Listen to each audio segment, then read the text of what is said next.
അർജന്റീനയ്ക്ക് വർഷങ്ങളുടെ കാത്തിരിപ്പ് അവസാനിപ്പിച്ചുകൊണ്ട് നിരവധി നേട്ടങ്ങൾ നേടിയെടുക്കുമ്പോൾ അവരുടെ മിഡ്ഫീൽഡിൽ നിർണായക സാന്നിധ്യമായ താരമാണ് റോഡ്രിഗോ ഡിപ്പോളും ലിയാൻഡോ പരഡേസും ലോ സെൽസോയും.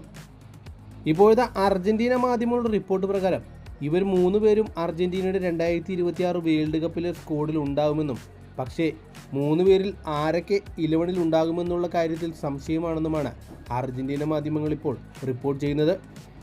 ഈ മൂന്ന് പേരിലും ലിയാൻഡോ പരഡേസാണ് ഫോമിൽ മുന്നിൽ നിൽക്കുന്നത്.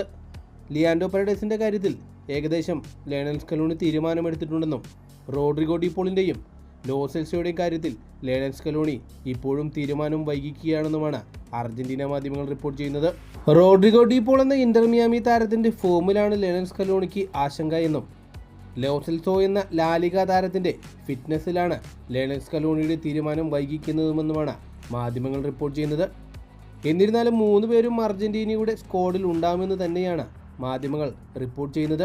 ഒരു പൊസിഷനിൽ തന്നെ 2-ൽ കൂടുതൽ മികച്ച താരങ്ങളുള്ള അർജന്റീന ടീമിൽ നിന്നും വേൾഡ് കപ്പിനുള്ള സ്ക്വാഡിനെ തിരഞ്ഞെടുക്കുക എന്ന് പറയുന്നത് തന്നെയായിരിക്കും ലയണൽ സ്കലോണി എന്ന അർജന്റീന പരിശീലകൻ്റെ ഏറ്റവും വലിയ തലവേദന.